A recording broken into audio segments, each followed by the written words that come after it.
century. There we go. So I now deny everything I just said up to this point, and from here on, it's on the record. So this story is international. It's Jewish, and it I just is. want to thank Janice for that. Oh, thank you. She told us how to do it. Thank you. I just talk. I can't do any of the technology. So in any event, some of us have real personal ties to this story.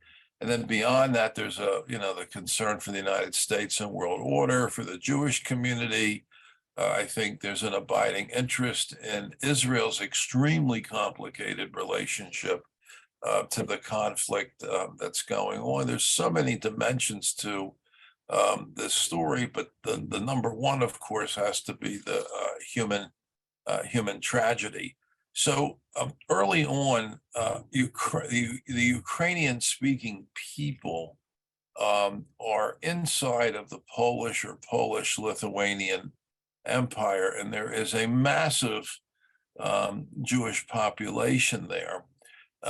Poland, Lithuania disappear from the map at the end of the 18th century. There's a three-part partition of the old Polish kingdom, which had been physically the largest kingdom in Eastern Europe, and it's divided up, not quite equally, but divided up between Russia on the east, Prussia to the west, the emerging Germany, and the Austro-Hungarian Empire to the southwest.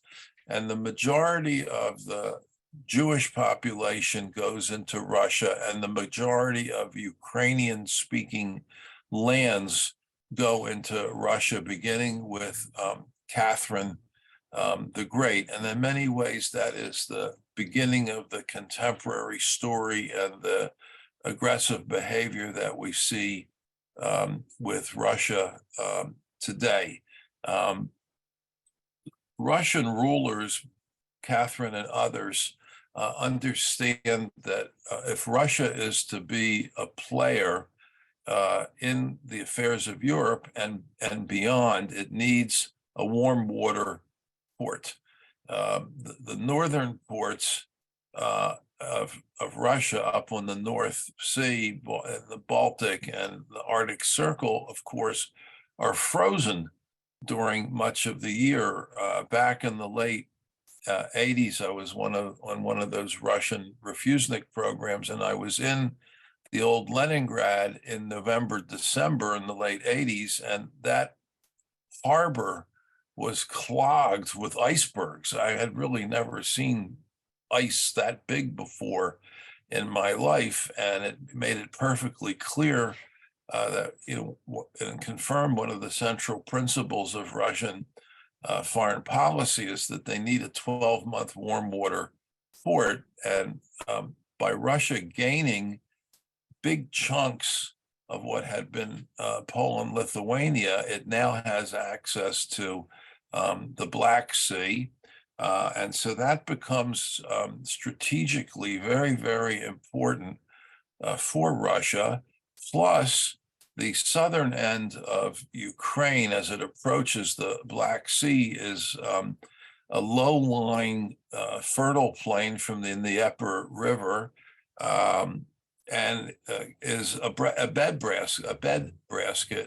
basket, and it remains that to this day. It's very good agricultural land, and the Russian government, beginning with Catherine and beginning with her immediate successors, the early Nicholases and the early Alexanders, begin a movement of settling Russian people into what they would call South Russia and incorporating it into Russia proper, so that the Ukrainian areas, which had been in Polish domination, now go into Russian domination. And this has been going on since the 1700s, obviously creating some enmity between the Ukrainians and the Russians, because now the Ukrainians have another overlord.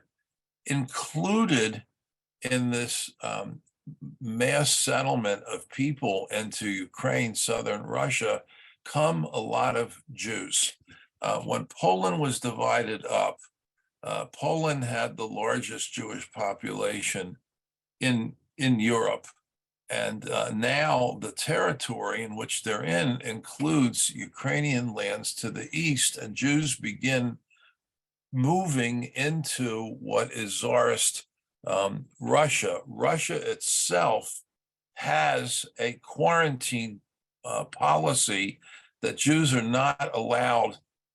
Jews are not allowed to live in Russia. So Russia creates a zone on its western border that runs all the way from the Baltic states in the north, like Estonia, Latvia, Lithuania, Belarus, Eastern Poland, and Ukraine, and others, in which Jews can live, and that is called the Pale of Settlement. And the Pale of Settlement, for what we're talking about, is in Ukrainian territory, and an ever-growing Jewish population is settling there. So when we talk about the shtetls of East Europe, particularly, let's say, we have a fictional shtetl in mind. Most of us is Anatevka from Sholem Aleichem, as well as Philadelphians. Many of our own families, Liz's family comes from Yarmolinets, which is Neil Chmelnytsky.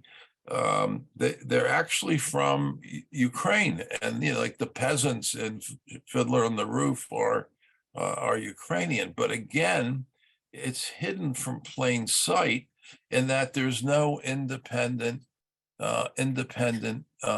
Ukraine with a large Yiddish-speaking Jewish population.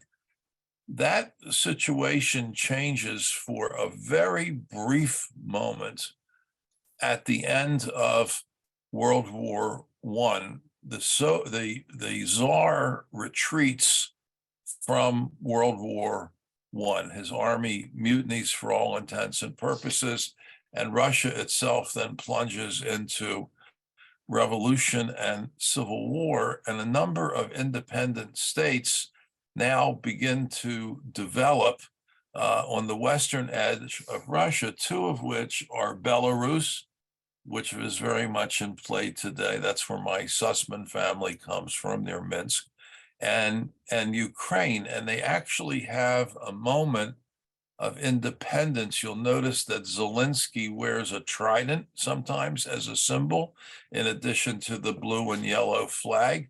Well, that trident was a symbol of the independent Ukraine of the post-World War I period. It was a mixed time for Jews with the independent Ukraine. On the one hand, you have very strong nationalist elements that are extremely anti-Semitic. They are against the Poles, who had been dominating them, and they are against the Russians, who are trying to dominate them, and they're against the Jews, who on the one side were largely had been lined up with the Poles, although that was an unhappy friendship, and many Jews were gravitating to the side of the red, the Bolshevik side of Russia, not because necessarily they loved the Bolsheviks. There were more Jewish Mensheviks and Bundists than there were Jewish Bolsheviks. But the other side, the white army, with the exception of a small group of democratic Lithuanians, were all viciously anti-Semitic. So the Jews had to go over to the red. The official policy of the Bolsheviks on nationalities had been written by Stalin and commissioned by Lenin, that communism was going to be anti-Semitism, but at the same time, it was anti-Judaism. So it wasn't clean, so to speak. It wasn't clean, so to speak, but at least they were anti-Semitic. And for a brief moment, countries like Belarus and Lithuania are independent, and in current day language, you would say they were multicultural, so that the Jews are invited into an independent Lithuania as equals.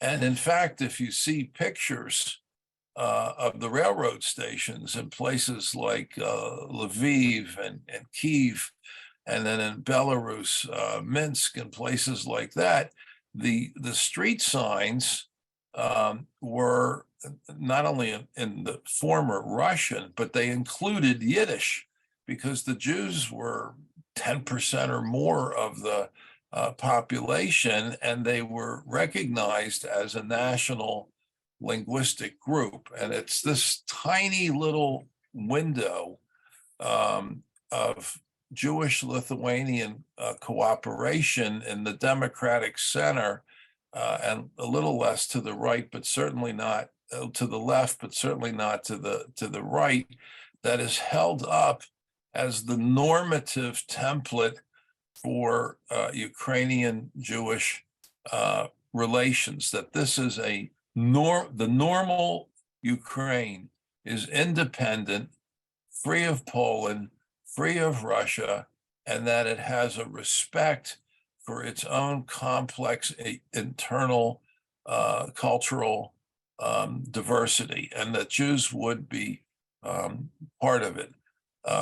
Not soon after that, by the mid-20s, the Soviet Union is firmly established. As you know, it is a dictatorship of the proletariat, of Lenin and then Stalin, and they clamped down very hard on Jewish culture. They develop an anti-Zionist ideology. They prevent further immigration to the East, and they are looking to control and destroy through special government agencies called Yosefskias, to destroy Jewish life, certainly beginning with synagogue life, but then very slowly putting the squeeze on everything else.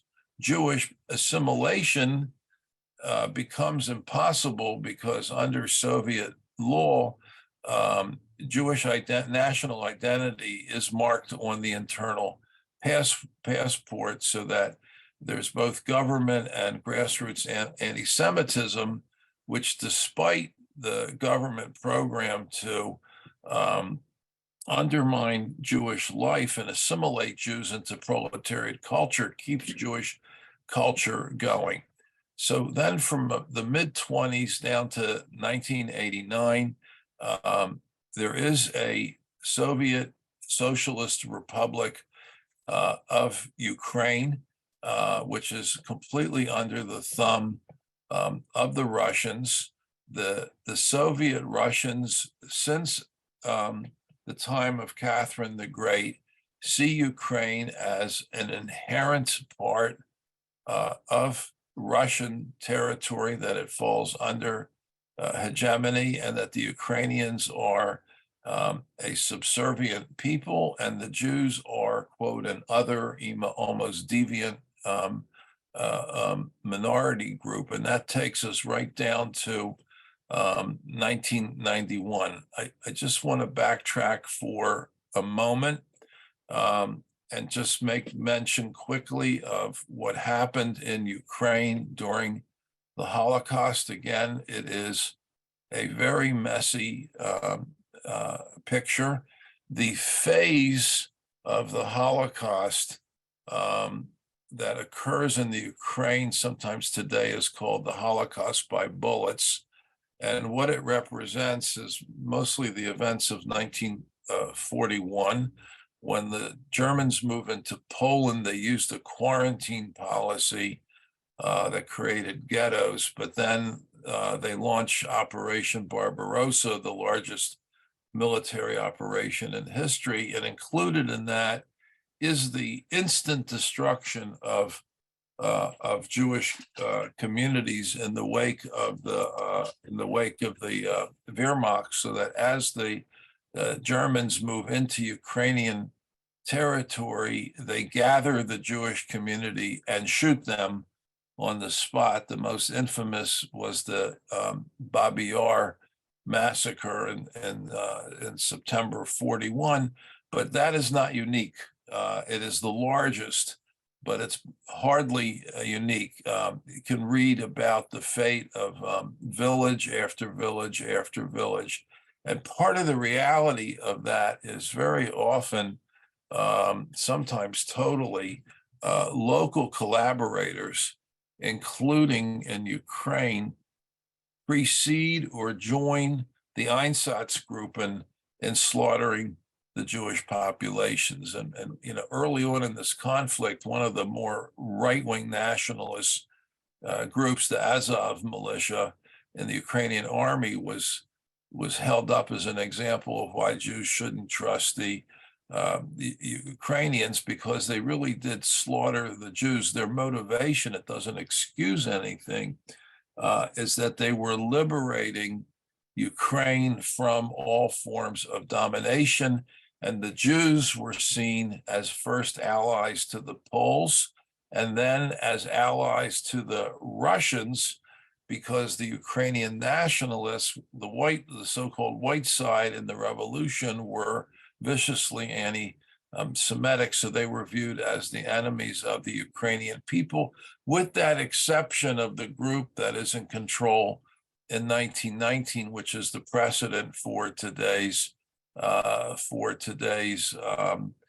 coalition, in which you have Ukrainian nationalism and inclusive nationalism that is fighting against Russian aggression. So the background here is very complicated. I would also say that Ukraine has a massive Jewish population, well over 1 million, probably approaching 2 million. But unlike Poland, of which we're very aware, Poland after World War I again becomes an independent state. It was an independent kingdom in the 18th century, and then it's an independent country beginning in 1919. Ukraine has no such public image like that, because it had been a territory of Poland, and then the Ukrainian Soviet Socialist Republic was a puppet. So we don't know Ukraine the way that we know Poland in particular in East Europe. The irony of the moment is that the Polish Jewish population, as late as 1991, with the fall of the Soviet Union, was down to just a few thousand people, most of whom were very, very elderly, down from millions in the pre-World War II period. But with the fall of the Soviet Union, Jews begin migrating into Ukraine, particularly after the first Russian invasion in 2014, so that you now have a significant number of Ukrainian Jews settling in Poland, which is the nearest country to the west, and Ukrainian transplants are rebuilding the Polish Jewish community. Remember, there were more than 1 million Jews in Ukraine, and in the post-Soviet era, as we're going to see as we turn to the slides, they create a tremendous Jewish infrastructure inside of Ukraine. They have an open, free environment, and Jewish life starts thriving in the Ukraine in the post-1991 period. I'm looking at David from Haifa and that beautiful view from top of Mount Carmel. For Israel, this is complicated because on the one hand, as Ben Gurion had said to one of his biographers, I was Bar Zohar, that the essence of Zionism is aliyah.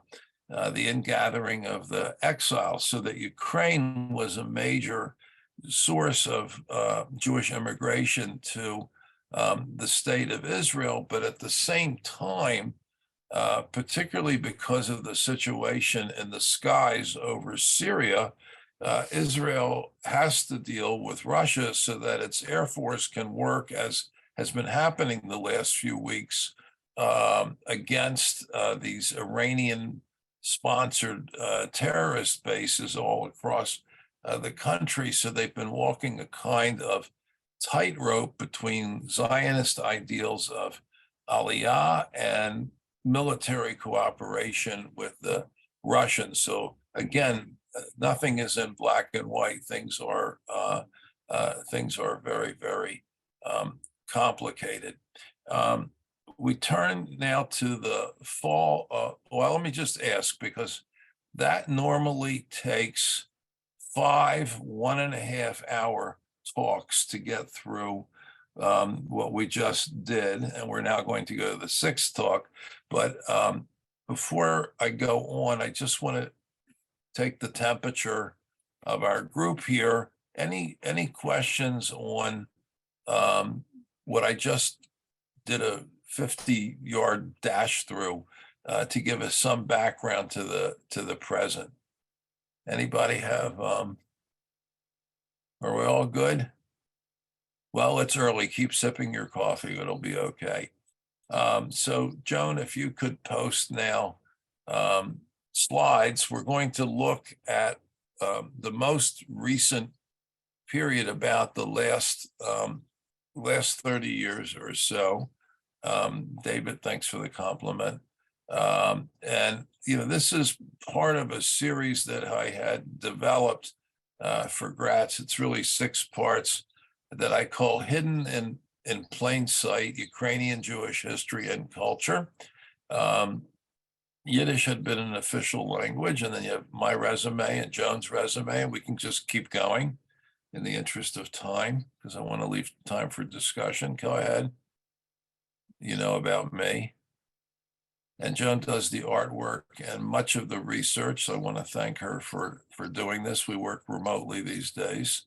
And she has she's really been quite inspired by the situation, has a lot of artwork on Ukraine. Which is at Manor Junior College being shown because it was founded by Ukrainian nuns, and Rabbi Sussman has a relationship with Manor Junior College. But I just wanted to show this picture. Everybody's got one just like it.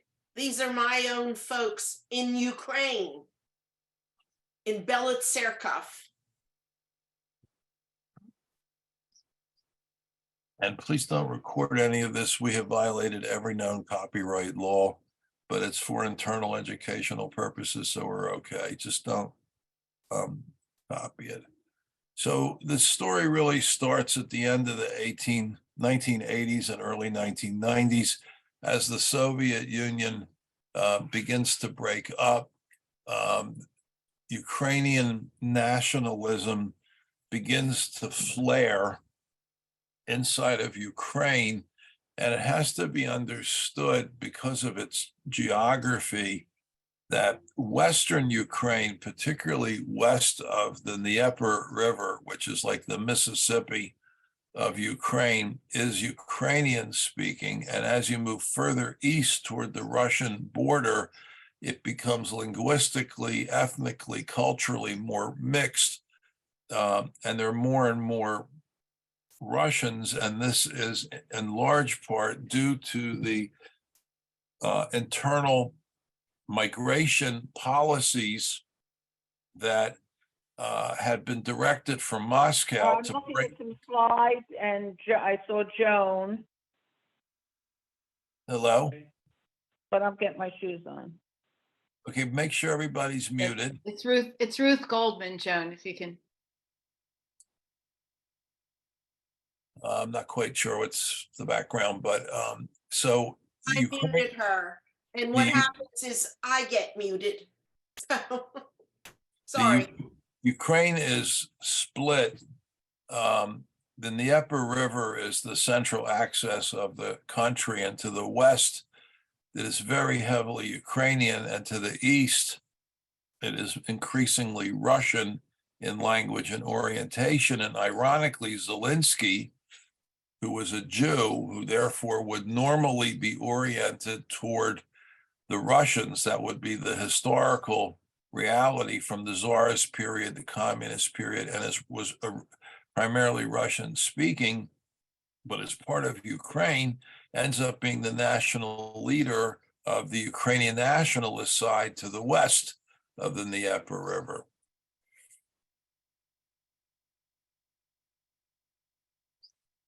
So as the Soviet Union breaks up, Ukrainian nationalism, remember, these people are longing for an independent Ukraine. This is a pent-up desire that goes all the way back to the time of the Kingdom of Poland, and under the Soviets, Ukrainians with their own language, their own land, want to be independent, and all types of demonstrations begin to take place to symbolize the unity of Ukraine as an independent language.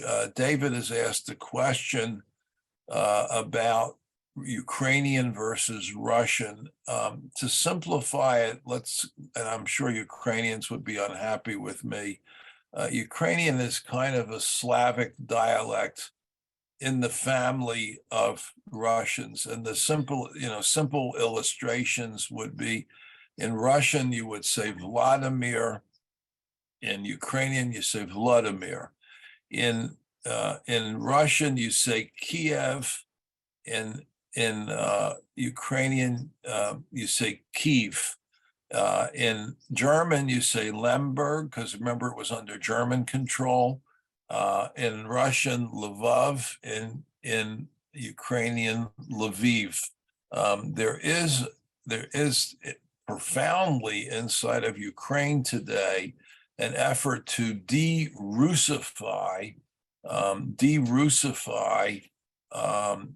urban municipal signage from Russian to Ukrainian. And then secondarily, and I've been involved in some very heated discussions about this, is when we talk about Jewish Ukrainian history, do we continue to use the Russian, which is the majority language of Russian Ukrainians, or do we switch to Ukrainian because of the current independence and struggle of Ukraine? And probably the most sensitive of that would be the slaughter site in Kiev. In Russian is Babi Yar, but in Ukrainian is Babin Yar. And I read a piece the other day that the major museums in this country, for example, the Metropolitan Museum of Art in New York, is slowly, quietly switching the labels from Russian to Ukrainian. And that, it's a tiny thing, but it is symptomatic of all the shifts that are taking place, particularly if Ukraine can hold out from a long war of attrition and survive as an independent state and not be retaken by the Russians. They're going to insist on their own language. It's so sensitive that in the nearby state of Moldova, and there's a lot of fear today that the Russians are fomenting trouble in Moldova, that the Moldovan national motto is "we have a language." Unfortunately, I think they don't even have potatoes. So their motto is "we have a language." But again, it's an attempt to push back against that significant Russification. So here is independence, where an independent Ukraine is proclaimed with the now familiar blue and yellow flag. Blue is the clear blue sky, and yellow are the agricultural fields along the earth. And there's this tremendous outpouring among the Ukrainian-speaking pro-independence group. But remember, in the east, in Donbass, and in the south, in Crimea, you have Russian majorities. They're transplanted people, and they do not favor this. So, like so many wars of independence, it's a war of national liberation, it's a war of independence, but it's also a civil war. This certainly was true of the American Revolution, which we forget to the extent it was also a civil war, but that is the complex paradigm of these kinds of events.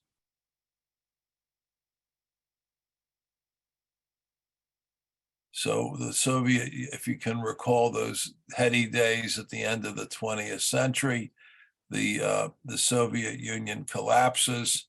And one of the long shots, one of the Hail Mary passes that people talk about in the current situation is just as Afghanistan undid the Soviet Union, that Ukraine could undermine the current Russia, that part of the resolution to this problem is that Russia itself tanks. It's really a pipe dream, but it's not impossible because of the mutiny of the army, because of the collapse of the economy, and all types of things are going on the Russian, Chinese, Indian side, even the creation of a new world currency to replace the dollar as the standard unit of money in the world is meant to prop up Russia in its campaign to reabsorb Ukraine, which they believe now for 300 plus years as part of their national right, their national patrimony. In 1991, with an independent Ukraine, Israel and Ukraine swap embassies, so there is a direct line on the Ukrainian embassy. You can see it has both the national colors, blue and yellow, as well as the trident, which is meant to brand the 1919 experience of a diverse and inclusive Ukraine, not the anti-Semitic Ukraine of the Khmelnytsky massacres, but a moment in which Jews are given some level of parity in Ukrainian society. And by the way, the number of famous Jews who come out of the Ukraine is just incredible.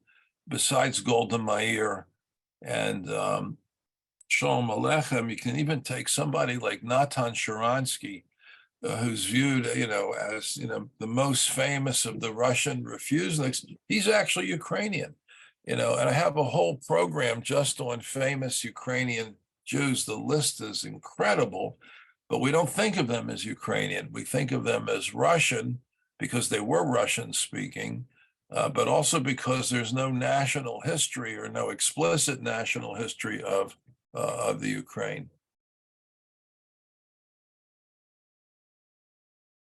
So as soon as the country is independent, there is a split inside of Ukraine between the nationalist Ukrainians, Yushchenko, and the pro-Russian element, Yanukovych.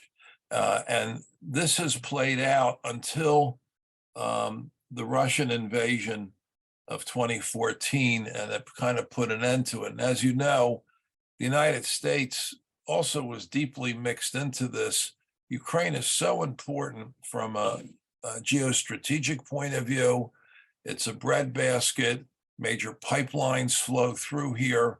So everybody has an interest in Ukraine. At the GDP level, it's not a very rich country, but it's very, very strategic in terms of location and natural assets. And it is part of that tug of war between Russia and the West, where the West wants to extend the influence of the Eurodollar market, of NATO, et cetera, and the Russians feel it's an encroachment into their hegemonic homeland.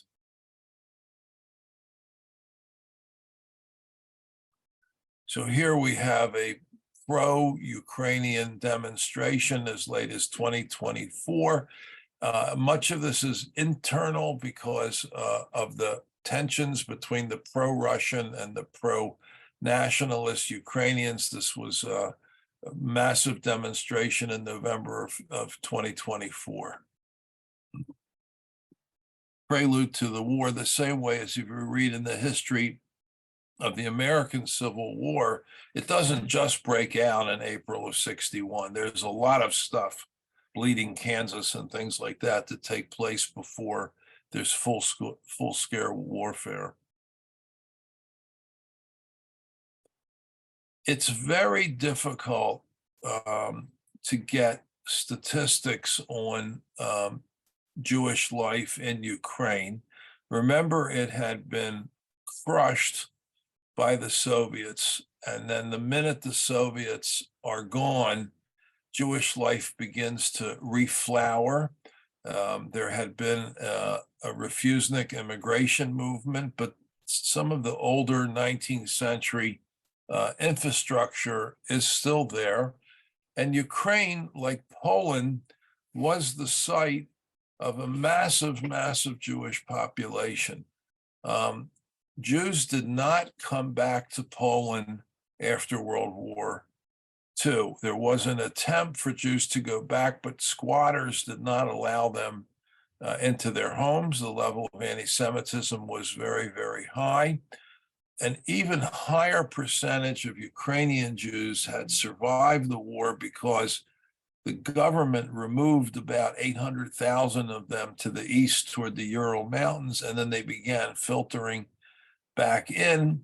But once back in, it wasn't closed down, but it was highly controlled by the Soviet government and the Jewish monitoring committees, but the infrastructure was still there. And unlike Poland, you have a greater Jewish population.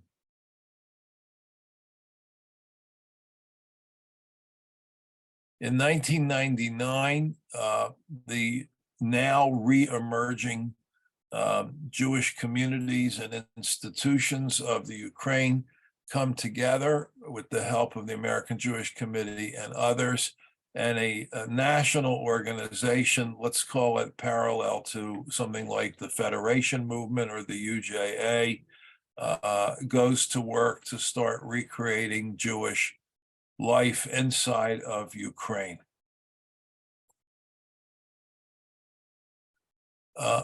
Remember, a high percentage of American Jews, particularly in Philadelphia, have family origins in the shtetls of the Ukraine, mostly of which are Polish shtetls go back as early as the 17th century, Ukrainian more 18th and 19th century, and people want to learn about their roots, and they couldn't do that under the Soviets. And one such expression of that is this book by Jonathan Safran Foer.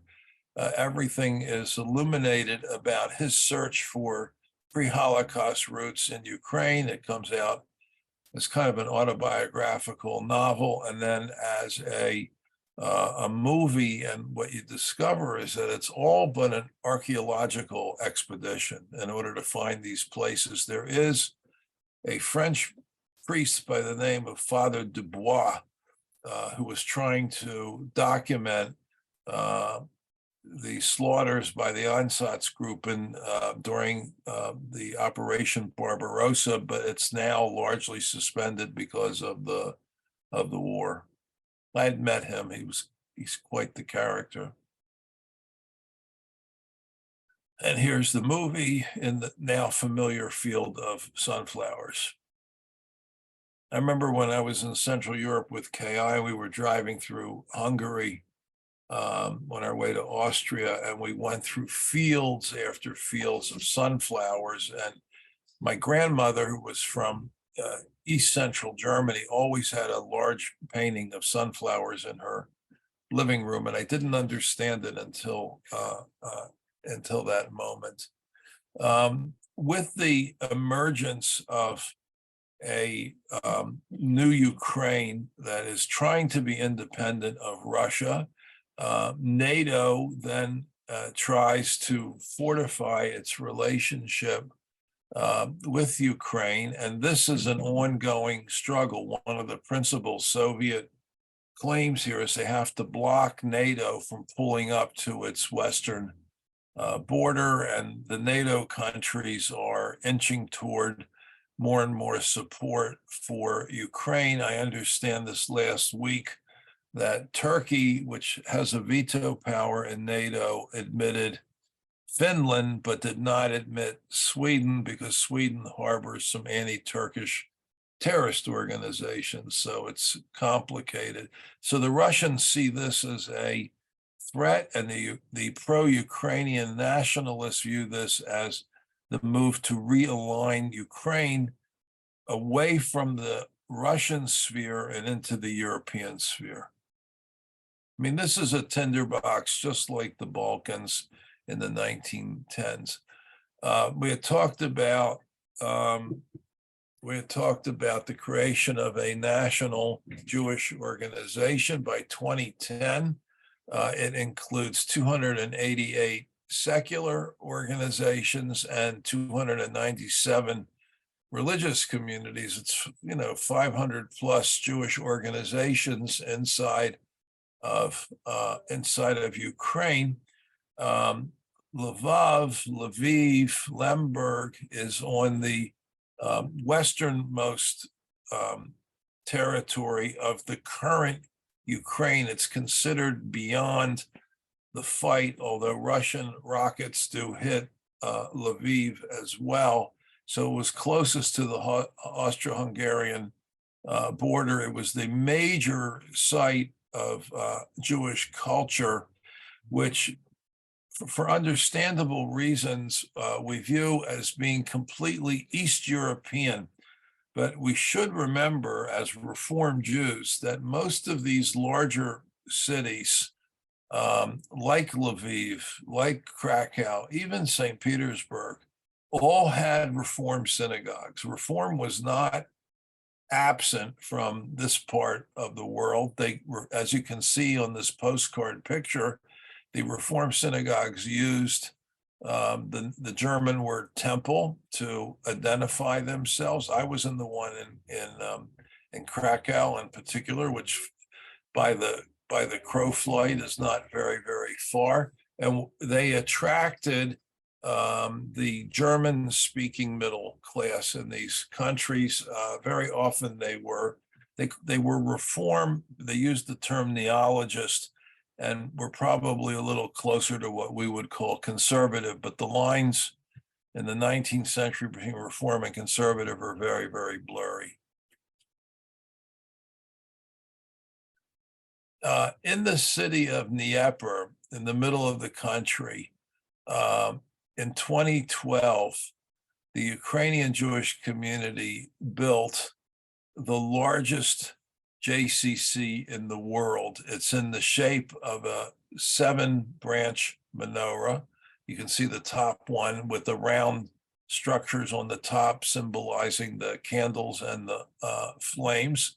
And what it shows is the vigor in the independent period before these conflicts with the Russians explode, that they are trying to develop an indigenous Jewish life again in the Ukraine. Today, this is being highly disruptive, and the people are fleeing, and many are going to Poland, and it is possible that they will rebuild some of this infrastructure in Poland. I have met with and talked to the JCC director in Krakow, and I am hoping later this summer. It keeps getting delayed because of conditions in the East, to meet with Ukrainian Jewish leaders in Warsaw about their efforts to stabilize Ukrainian Jewish life in the Polish diaspora.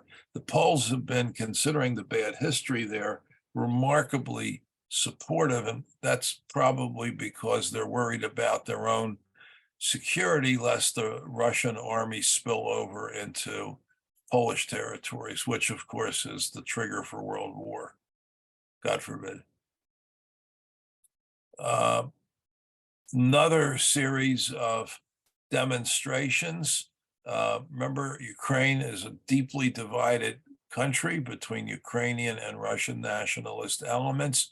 This is the so-called Maidan protest that takes place in 2013, just before the Russians and Putin intervene and invade Donbass and Crimea in the south.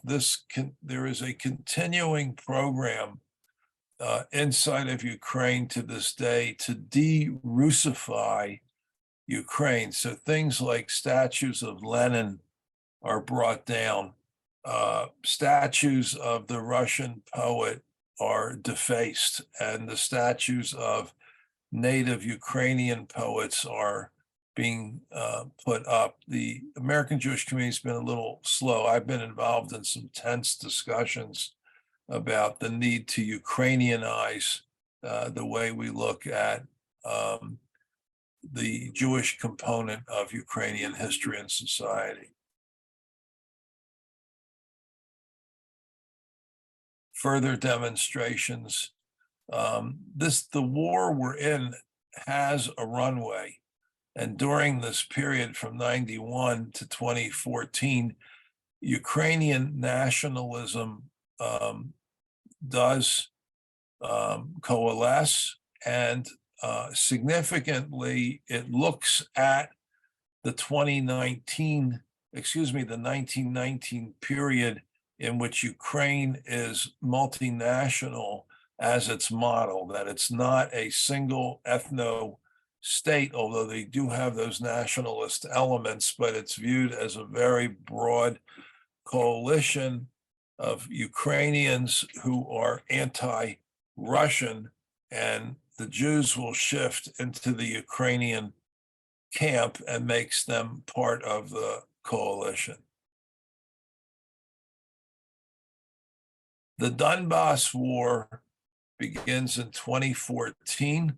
This is Putin's part of Putin's larger hegemonic dream, going back to Catherine the Great, of reincorporating Ukraine as a subsidiary state of the former Soviet Union and the Tsarist Empire. And he launches his attacks principally in the east and south, in the areas that have the highest percentage of Russian speakers. And these are the only areas in which the Russian army has any kind of traction at all. The rest of the country is being held by Ukrainian forces. Russian military philosophy has two parts. The first is to break the spirit of the general population, and that's expressed through those horrible rocket attacks against civilian infrastructure. And the other is, and we see this literally every day, in the darkest red areas at the top of this map is where Bakhmut is. If you think back to the Battle of Stalingrad, the way Khrushchev won that battle was pretty much by saying to the German army that, look, we have more bodies than you have bullets. And so when the Germans run out of bullets and the field of battle is littered with Russian bodies, that's our moment, because we still have more soldiers in reserve. And when you're out of ammo, we will then overrun you.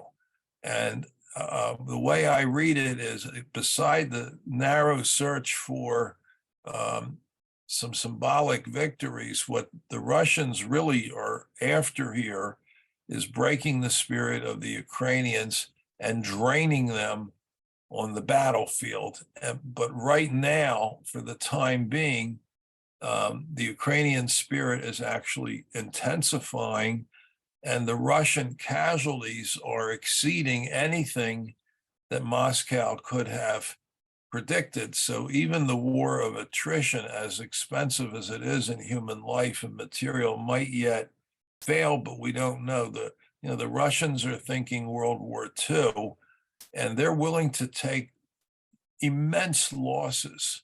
That strategy blew up on them in Afghanistan. There were simply too many casualties. We don't have reliable reports on casualties, but you're talking about tens of thousands of people, sometimes thousands a week, as fresh conscripts. Many of them are non-Russians. They're coming from Russian Central Asia, are sent into battle untrained, and they're being slaughtered by the Ukrainians, who are fighting near their homes for their homelands. And it's kind of a rule of ancient warfare. The closer a soldier is to home, the tougher he's going to fight. The Americans certainly encouraged that. World War II, and my dad was in the Battle of the Bulge, but once the Americans crossed the river and they're into Germany proper, it was pretty tough, period. But once the Germans are actually defending their own homes, it gets even tougher.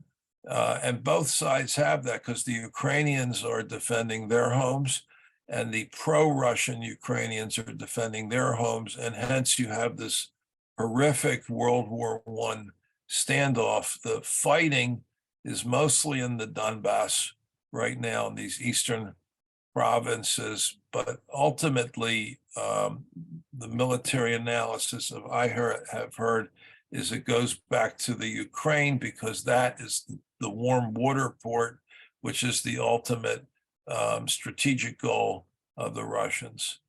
And that would require the cooperation of the Turks. So they're in a kind of delicate situation themselves, and they're very unpredictable.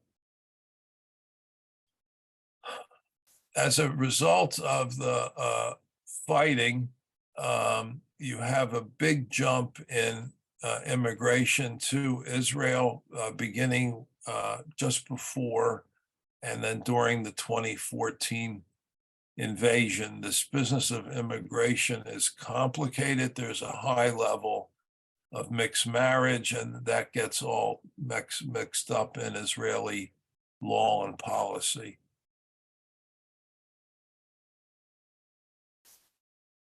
So the first Jewish prime minister doesn't get much play in the news.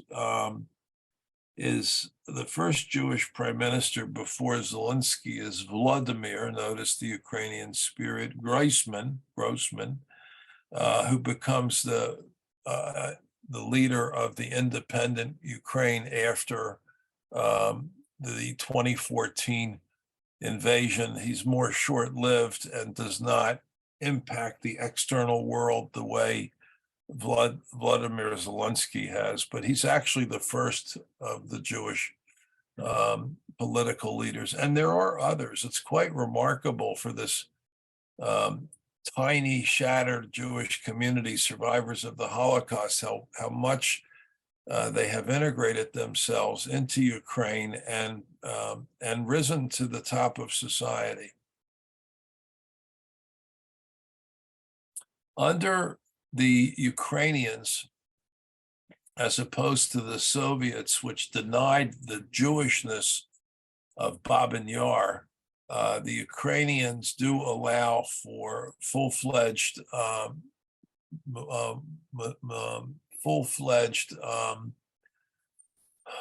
recognition of the Jewish losses. Under the Soviets, it was the fight against fascism without Jewish reference. That the Ukrainians have allowed places like Babin Yar to take on specifically Jewish characters. There was an early rumor that the main monument at Babin Yar was destroyed by Russian rockets. In fact, the rockets flew over that site and hit a television tower, and there was only collateral damage. One of the oddest stories in this whole episode is, I don't know if it's 50 or 100 miles south of Kiev in the north central, is the home of the Bratslaver Hasidim. Background is the Hasidic movement in Judaism began in west central Ukraine in the middle and end of the 18th century. It represented a dynastic, ecstatic expression of fervent orthodoxy. It stood in opposition to the yeshiva-based ultra-orthodoxy of the North and Lithuania. The Baal Shem Tov, the Magi of Mirzic, and then the various founders of the courtyards of the Hasidic movement of the dynasties are mostly Ukrainian. One of these groups is called the Bratslavers, and they come from the city of Uman to the south of Kiev. Their founding rabbi was Rabbi Nachman, and he dies, and they become the Hasidim Yitomim, the orphan Hasidim. And it is the custom of the Bratslavers to visit the grave of their founding Rabbi at Rosh Hashanah. And every year they go by the thousands. The estimate is about 25,000 Hasidim fly heavily from Israel, another complication in the Israeli-Ukrainian equation, from Tel Aviv to Kiev, and then visit the grave of Rabbi Nachman. And if you know, I think David, who's sitting with us from Haifa, can tell you that all over Israel you see this graffiti of Nachman, Muman, Nachman from the Ukrainian city of Neuman.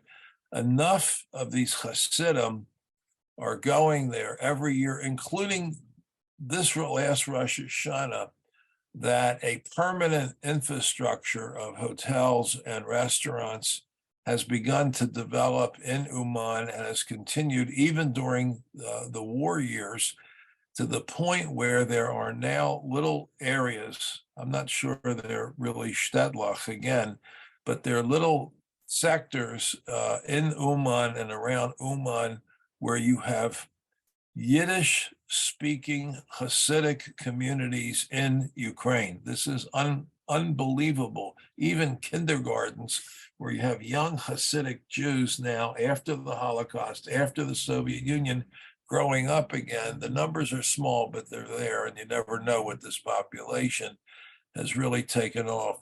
This Rosh Hashanah pilgrimage has the effect of a kind of Mardi Gras, and it is unlike Rosh Hashanah at KI, and has become a real festival.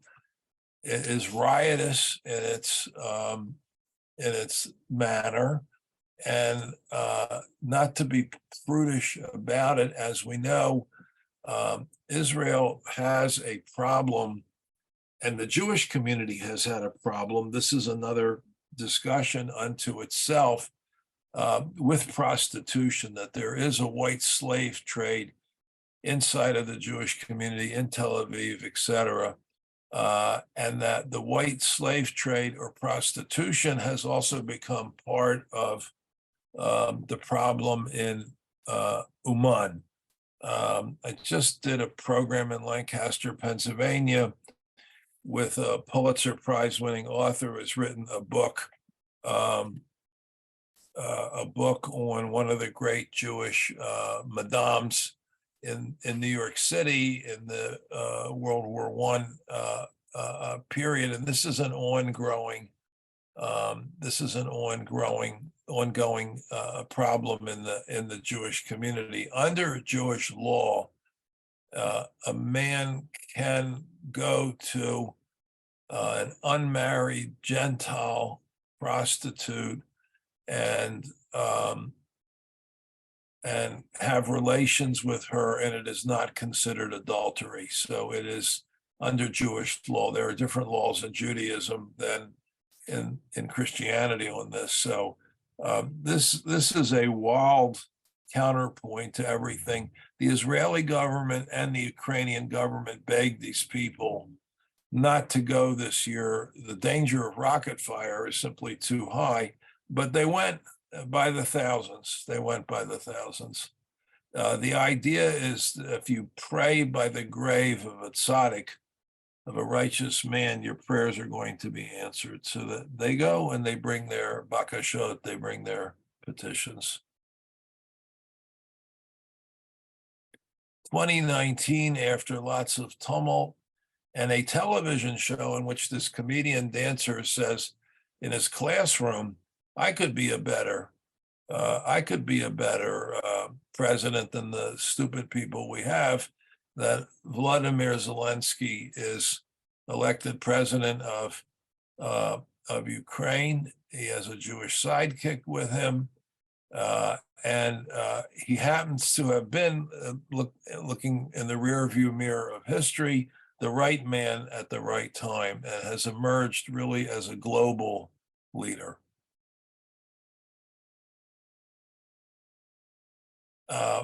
Trying to solidify the Ukrainian position against the Russians, who again, remember, have hegemonic dreams. I'm not going to give them the courtesy of saying claims. That they begin to make arrangements with the nearby states along the Russian border, just shy of joining NATO, because if they join NATO, then that will trigger a world war. The Russian invasion is launched in February of 2022. The Russians amass World War II style, huge armies, both in Russia and Belarus in the north, with the idea that their goal was the capital city of Kyiv, that kind of in the style of Germany, September 39, they could overrun the country almost instantly and impose a Russian puppet state. And one of the great ironies of the Russian campaign is in selling the invasion special military operation to the Russian people. The Russians seize on the theme of denazification, that the Ukrainians are really latter-day Nazis, that in World War II, so many Ukrainians fought on the side of the Germans against the Soviets because they hated Stalin so much, and that these remnants of pro-Nazi, anti-Russian leaders in the government and the military still control Ukraine, that this was viewed as a continuing war of liberation by Russia against Ukraine, which is not only nonsensical, but absurd, given the fact that Ukraine has a popular Jewish leader. But denazification is a big part of the Soviet propaganda effort here. Israel, as I said, got caught in the crosshairs. Israel has had ongoing relations with Russia since the fall of the Soviet Union. They want the doors open because of the need to fly in the skies of Syria. It's taking place the last few weeks. I've seen there's been a couple of sorties, as well as keeping the door open for immigration. There's not that many Jews left in Russia, but there are in Ukraine, with the hope of bringing them in, but without antagonizing the Russians and without antagonizing the Ukrainians. So Israel is on a tightrope on this. And I have to say that around the world, if you leave the United States, France, England, there is less opposition to the Russian activity than we would hope, for all types of global strategic reasons. The Chinese, the Indians, Even this week, the Brazilians kind of weighed in. And there is not as much antipathy toward the Russian invasion as one would expect. In this country, the polls, last poll I read was that 48% of this country, which is a pretty good number, support ongoing American support of Ukraine, which is very dangerous in the sense that Ukraine has to win, not just on the battlefield, but a war of attrition, which means long time, expensive material, lives, etc. The Russians, we know, are willing to endure a war of attrition as a basic strategy. Americans are much less patient.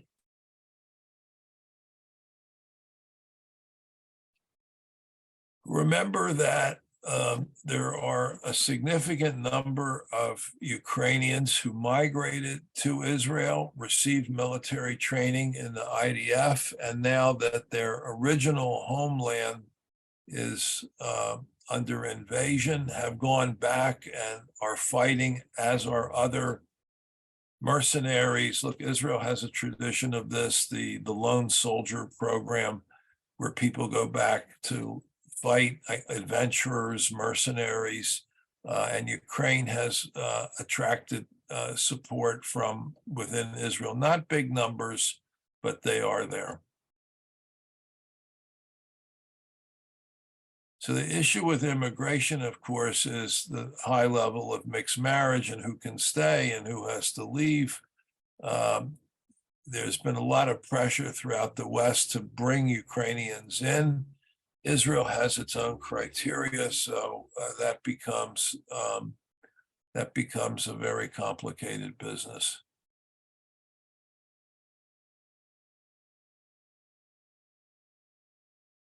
So the politics of this spills into every area of life, and whether or not people. I just saw, because of the other trouble in Israel, that a famous performer refused the Israel Prize. Here's someone refusing the Genesis Prize in Israel.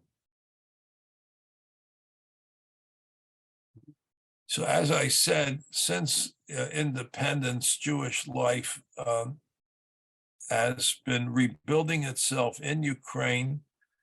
There are two major groups. The big one, of course, is Chabad, which is all over East Europe and actually has very close ties to the Putin government. It also has lawsuits with the Putin government. And then the rest of the Jewish community, which is more secular, and that would include, although not exactly secular, there is a small reform movement inside of Ukraine as well. And every once in a while, if you follow your KI email, you'll see that reform groups are calling out for help. The Chabad is in a unique position because they have such close ties to Moscow, but they're also on the ground in Ukraine itself, working with people on the anti-Russian side of the equation. So they're in a tightrope situation.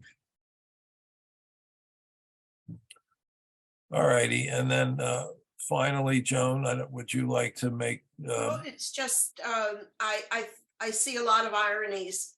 This man to the left is my grandfather's brother. He was fighting in the Russo-Japanese War. These guys are current Ukrainian soldiers who are Jewish. And so that was the subject of my artwork. And the other thing is, I see the Ukrainians piled up, and then I see my family, and I think, wow, I'm lucky my family ran away.